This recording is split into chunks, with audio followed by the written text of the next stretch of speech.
जिंदाबाद जिंदाबाद जिंदाबाद जिंदाबाद जिंदाबाद जिंदाबाद जिंदाबाद जिंदाबाद जिंदाबाद जिंदाबाद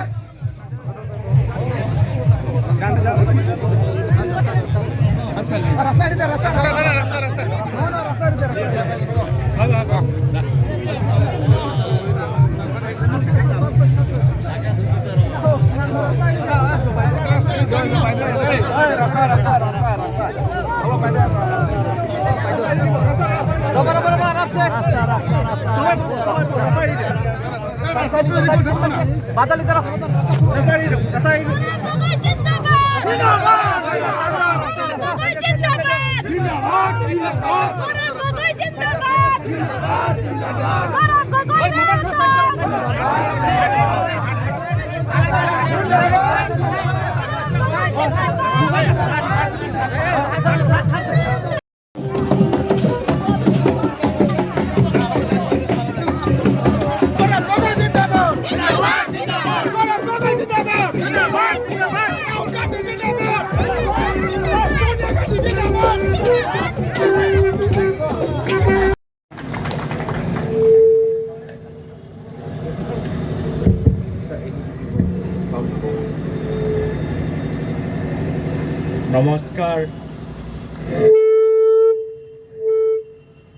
नमस्कार कार्डम आज कपिली मंडल कांग्रेस द्वारा आयोजित एखन अनुष्ठानत उपस्थित थका जिला कांग्रेसर सभापति अगस्टिन एंगी डांगरिया प्राक्तन चीफ जयराम एंगलेंग डांगरिया प्राक्तन EM प्रदेश कांग्रेसर साधारण सम्पादक अशोक तेरन डांगरिया प्राक्तन EM एलिस एंटीपी बाइदो प्राक्तन EM डॉक्टर मानसिंह रंगपी डांगरिया प्राक्तन EM प्राक्तन सभापति रातुल तेरन डांगरिया उपस्थित थका सम्पादक रेहानुद्दीन डांगरिया मिसबाउद्दीन डांगरिया प्रशांत महंत डांगरिया विश्वजित रॉय चौधरी डांगरिया साधारण सम्पादक उदित भानु डांगरिया और इतना उपस्थित थका NSY युवक कांग्रेस महिला कांग्रेस सेवा दल यंग ब्रिगेड किसान सेल विभिन्न संगठनर पर अहा आमार दलीय सतीर्थসকল उपस्थित थका ईस्ट कार्बी आंगलंगर जिला कांग्रेसर सभापति रतन इंटी डांगरिया और इतना उपस्थित थका सांबादिक बंधुসকল श्रद्धेय राइज मैं प्रथमे कपिली मंडल कांग्रेसर सभापति और বিষয়ববীয়াসকলক আজি এখন সুন্দर सभा आयोजन करार बारे मोर फलर पर अशेष धन्यवाद कृतज्ञता और शुभेच्छा ज्ञापन करिছোঁ। बहुत कष्टर मजत आपनालोके एखन मीटिंग आयोजन करिबलगिया हल बहुत प्रतिबाद बहुत आपनालोकर आगत बाधा दिया गल किन्तु तथापिও आपनालोकर कष्ट विनिमयत আজি শ শ মানুহ उपस्थित होइছে। एया हल आपनालोकर कष्ट फल एया हल वास्तव अहोমৰ राइजर आवेग और कांग्रेस दलर प्रति मरम जिमाने बीजेपी दले चेष्टा करक बा नकरक अहोমৰ राइज आगन्तुक दिনত आमाक आशीर्वाद दिबई आमाक मरम करिबई। আজি आपनालोकर कष्ट फल चाই मैं कब पारो 100% निश्चितभावे अहा बছৰ অসমৰ ভিতৰত कांग्रेसर नेतृत्व सरकार हबले গৈছে। कार्बी आंगलंगत 5টা বিধানসভা সমষ্টিত আমাৰ কংগ্ৰেছৰ বিধায়ক বা বিধায়িকা হ'বলৈ গৈছে। কিন্তু অহা বিধানসভা নিৰ্বাচনলৈকে আমাৰ সপোন সীমিত নহয়। মই যিখিনি কথা যোৱাবাৰ যেতিয়া কাৰ্বি আংলংলৈ গৈছিলোঁ সেই সময়ত কৈছিলোঁ, একেখিনি কথা আপোনালোকৰ সন্মুখত দোহাৰিছোঁ। মাত্ৰ বিধানসভা নহয়, মাত্ৰ লোকসভা নহয়, আমাৰ অন্তিম সপোন হ'ল কাৰ্বি আংলঙৰ ভিতৰত কাউন্সিলটো কংগ্ৰেছে দখল কৰাটো হ'ল আমাৰ সপোন। যোৱা 10 বছৰত বহুতখিনি আশা আৰু মিছা প্ৰতিশ্ৰুতি বিজেপি দলে দেখালে। বহুতখিনি কথা ক'লে, মিঠা কথা ক'লে। চাকৰি পাব, উন্নতি হ'ব, মাটি পট্টা পাব, উদ্যোগ হ'ব, শিক্ষা লাভ কৰিব, চিকিৎসা লাভ কৰিব, বহুতখিনি কথা ক'লে। কিন্তু প্ৰতিটো কথা মিছলীয়া। আৰু এতিয়া যেতিয়া ৰাইজে সুধিছে যে ক'ত গ'ল তোমালোকৰ কামৰ প্ৰতিশ্ৰুতি, ক'ত গ'ল, এতিয়া যেতিয়া ৰাইজে হিচাপ বিচাৰিছে যে ক'ত কাম হ'ল, এতিয়া বিজেপি দল ৰাইজৰ আগত নিজৰ মুখখন দেখাবলৈ ভয় কৰিছে। ৰাইজৰ প্ৰশ্নৰ উত্তৰ দিবলৈ ভয় কৰিছে। ৰাইজে আজি কংগ্ৰেছৰ সভাত আহি সাহস লাভ কৰিছে। ৰাইজৰ সেই বৃদ্ধি হোৱা সাহস চাই এতিয়া বিজেপি দলে ভয় কৰিছে। আৰু সেইকাৰণে ভয়ত বিজেপি দলে কি কৰিব বিচাৰিছে? জনসাধাৰণক ভয় খুৱাবলৈ বিচাৰিছে, সাংবাদিকসকলক ভয় খুৱাবলৈ বিচাৰিছে, RTI কৰা মানুহবোৰক ভয় খুৱাবলৈ বিচাৰিছে, ছাত্ৰ সংগঠনক ভয় খুৱাবলৈ বিচাৰিছে, মহিলাসকলক ভয় খুৱাবলৈ বিচাৰিছে, যুৱকসকলক ভয় খুৱাবলৈ বিচাৰিছে। মই বিজেপি দলৰ নেতাসকলক বিনম্ৰ অনুৰোধ কৰিছোঁ, অসমৰ ৰাইজক, কাৰ্বি আংলঙৰ ৰাইজক ভয় খুৱাবলৈ চেষ্টা নকৰিব। ৰাইজৰ লগত কংগ্ৰেছ আছে। ৰাইজক ভয় খোৱাতকৈ ৰাইজৰ পৰা ভয় খাবলৈ শিকক। ৰাইজৰ পৰা ভয় খাবলৈ শিকক। নিজকে ৰাইজৰ ৰজা নাভাবিব। হিমন্ত বিশ্ব শৰ্মা ডাঙৰীয়া, তুলিৰাম ৰঙাং ডাঙৰীয়া নিজকে ৰাইজৰ ৰজা নাভাবিব। ৰাইজক ৰজা ভাবিবলৈ আৰম্ভ কৰক। ৰাইজক ৰজা ভাবিবলৈ আৰম্ভ কৰক। অহা বিধানসভা নিৰ্বাচনত এই ৰাইজৰ আঙুলিত ইমান শক্তি আছে, আপোনালোকৰ পৰা এই ক্ষমতা গাড়ী কাঢ়ি লৈ যাব অসমৰ জনসাধাৰণে। আৰু তাৰ পিছত কি হ'ব? তাৰ পিছত আপোনালোকৰ ওচৰত সেই 24জনীয়া চিকিউৰিটি নাথাকিব। আপোনালোকৰ ওচৰত সেই গৃহ বিভাগটো নাথাকিব। আপোনালোকে সাধাৰণ মানুহৰ দৰে অসমৰ ৰাইজৰ মাজত থাকিব লাগিব। ৰাইজৰ প্ৰশ্নৰ উত্তৰ দিব লাগিব। আৰু সেইকাৰণে মই এতিয়া ভাবিছোঁ যে যদি এতিয়া যেতিয়া তেওঁলোকৰ ওচৰত ক্ষমতা আছে, ৰাইজৰ পৰা ভয়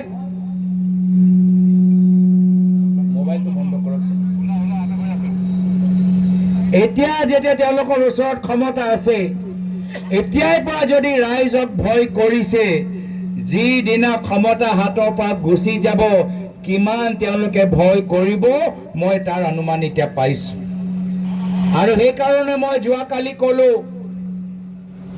যে হিমন্ত বিশ্ব শৰ্মা ডাঙৰীয়া বিধানসভা নিৰ্বাচনৰ পিছত অসমৰ ভিতৰত দেখা নাপাব। ভয়তে অসমৰ পৰা গুচি যাব। ক'ত যাব? যাব ডুবাই বা যাব ছিংগাপুৰ। অসমৰ মাজত থাকিব নোৱাৰিব। তেওঁলোকে সন্মুখত ল'ব নোৱাৰিব। অসমৰ মানুহে যি ন্যায় দিবলৈ বিচাৰে, অসমৰ মানুহৰ মাজত থাকিবলৈ ভয় কৰিব অসমৰ মানুহৰ পৰা বিদায় ল'ব হিমন্ত বিশ্ব শৰ্মা ডাঙৰীয়া অহা বছৰ গুচি যাব ডুবাই বা ছিংগাপুৰ তেওঁ হ'ব NRI হ'ব কিন্তু অকলে গৈ তেওঁ ভাল নাপাব অকলে বাহিৰত গৈ কোন ভাল পাব লাগিব নিজৰ লগত বন্ধু লাগিব নিজৰ লগত এজন সতীৰ্থ এতিয়া আপোনালোকে কওক হিমন্ত বিশ্ব শৰ্মা ডাঙৰীয়াৰ লগত আৰু ছিংগাপুৰত কোন আমি দেখা পাম সেয়া হ'ল আপোনালোকৰ চিফ তুলিৰাম ৰংহাং ডাঙৰীয়া দুয়োজনে ছিংগাপুৰ গৈ খুব ভাল পায় না হয়নে নহয় আপোনালোকে চাব অহা বিধানসভা নিৰ্বাচনৰ পিছত ৰাইজে যেতিয়া কংগ্ৰেছৰ নেতৃত্বৰ চৰকাৰ গঠন কৰিব পিছদিনা হিমন্ত বিশ্ব শৰ্মা ডাঙৰীয়া তুলিৰাম ৰংহাং ডাঙৰীয়া ছিংগাপুৰত টিকেট কাটিব ছিংগাপুৰ গুচি যাব হাতত আছে 5 মাহ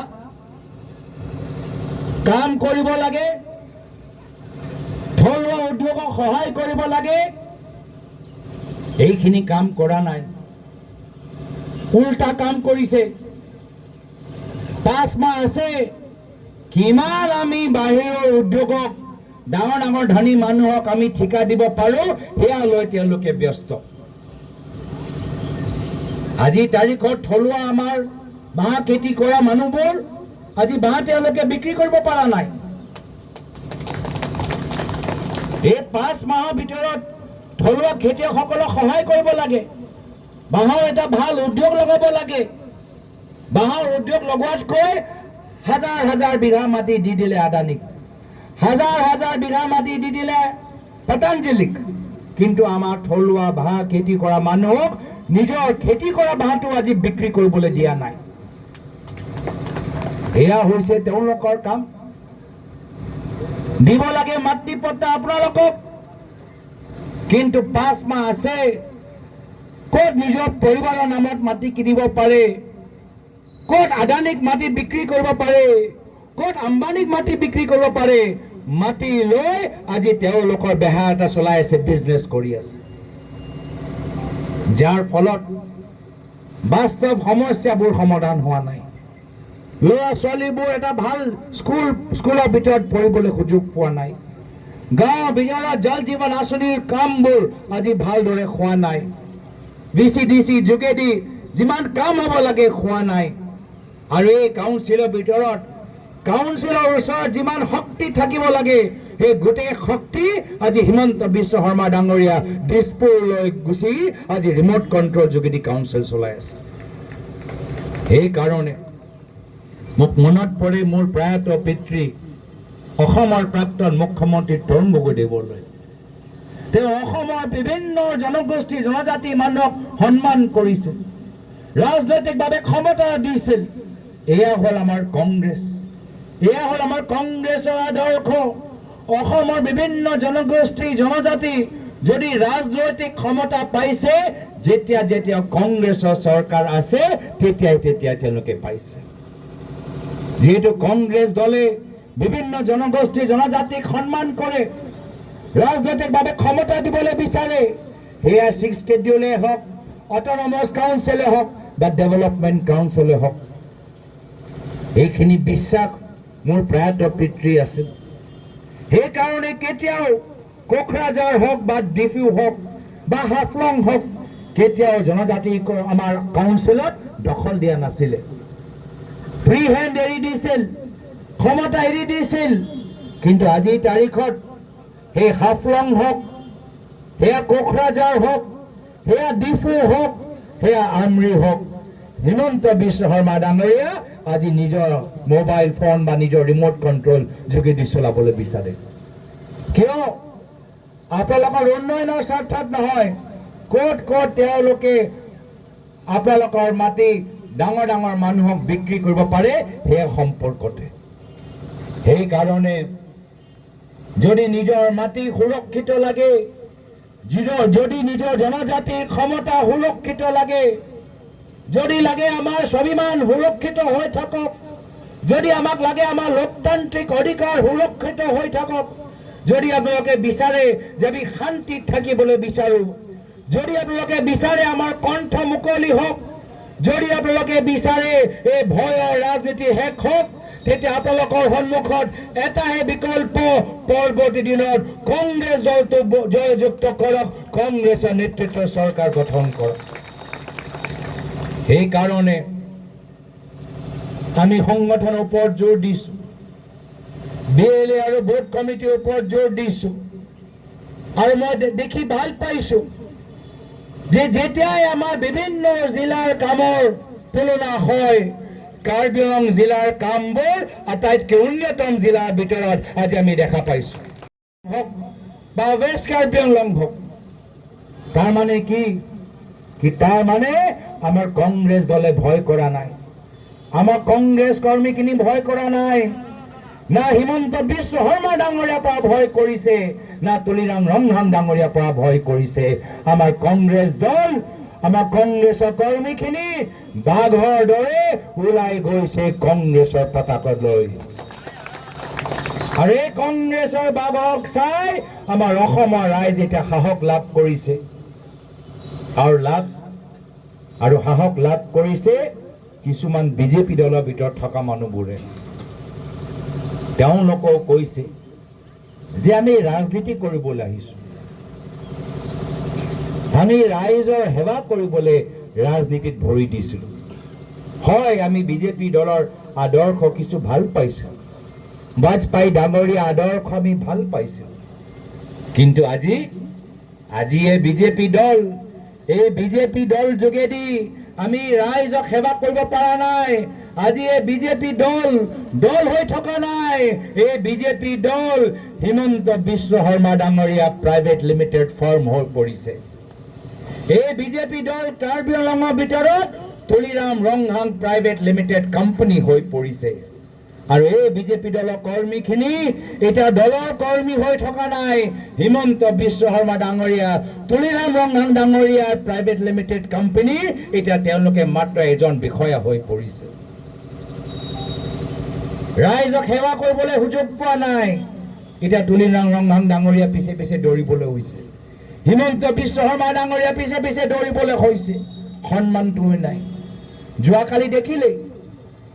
যোৱাকালি মৰিগাঁও বিধায়ক দেখিলে, মৰিগাঁও বিধায়ক এজন জনজাতি নেতা, হ'ব পাৰে বিজেপি দলৰ বিধায়ক, কিন্তু তথাপিও এজন জনজাতি তিৱাৰ এজন নেতা ৰামাকান্ত দেউৰী ডাঙৰীয়াক কেনেদৰে মুখ্যমন্ত্ৰী অপমানিত কৰিলে, তেওঁলোকে তুলনাভাৱে তেওঁলোকৰ লগত ব্যৱহাৰ কৰিলে আমি সকলোৱে দেখা পাইছোঁ। তুলিৰাম ৰংহাং ডাঙৰীয়াকো কেনেদৰে লৈ ফুৰে ছিংগাপুৰলৈ বেগ ধৰিবলৈ, সেইখিনিও আমি দেখা পাইছোঁ। এয়া হ'ল হিমন্ত বিশ্ব শৰ্মা ডাঙৰীয়া। সেয়া দেউৰী হওক, তিৱা হওক, বড়ো হওক, কাৰ্বি হওক, মিচিং হওক, ৰাভা হওক, ডিমা হাছাক হওক, তেওঁ কোনো জনগোষ্ঠী জনজাতিক তেওঁক সন্মান নকৰে। আজি এমাহ পাৰ হৈ গ'ল, অসমৰ ৰাইজে হিমন্ত বিশ্ব শৰ্মা ডাঙৰীয়াৰ পৰা প্ৰশ্ন কৰিছে যে আমাৰ মৰমৰ শিল্পী, অসমৰ হিয়া আমঠু জুবিন গাৰ্গৰ মৃত্যু কেনেকৈ হ'ল। এমাহ পাৰ হৈ গ'ল, হিমন্ত বিশ্ব শৰ্মা ডাঙৰীয়া আজিলৈকে অসমৰ ৰাইজক বুজাব পৰা নাই যে জুবিন গাৰ্গৰ মৃত্যু কেনেকৈ হ'ল। কাক বচাবলৈ বিচাৰিছে? তথ্যবোৰ ফাদিল কিয় হোৱা নাই? কাক বচাবলৈ বিচাৰিছে? শ্যামকানু মহন্তক, সিদ্ধাৰ্থ শৰ্মাক, এনেকৈ যেন লাগিছে। এমাহ পাৰ হৈ গ'ল, SIT গঠন হৈ গ'ল, SIT ছিংগাপুৰলৈ গৈ আহিল, এতিয়ালৈকে গম পোৱা নাই অসমৰ ৰাইজে জুবিন গাৰ্গৰ মৃত্যু কেনেকৈ হ'ল। সেইকাৰণে আমি ন্যায় বিচাৰিছোঁ, সেইকাৰণে আমি এনেধৰণৰ ৰাজত্ব আমি শেষ কৰিবলৈ বিচাৰোঁ, যিজনে অসমৰ ৰাইজক পুলিচৰ ভয় দেখাবলৈ বিচাৰে। আমাক পুলিচৰ ভয় নালাগে, আমাক আদানীৰ বাবে কাম কৰা চৰকাৰ নালাগে, নিজৰ ব্যক্তিগত পৰিবাৰৰ বাগানৰ বাবে এখন চৰকাৰ নালাগে আমাক চৰকাৰ লাগে আমাৰ থলুৱা আমাৰ দোকানী থলুৱা আমাৰ উদ্যোগ থলুৱা আমাৰ খেতিয়কসকলৰ বাবে এখন চৰকাৰ লাগে আৰু এইখন চৰকাৰ মাত্ৰ কংগ্ৰেছে আনিব পাৰিব সেইকাৰণে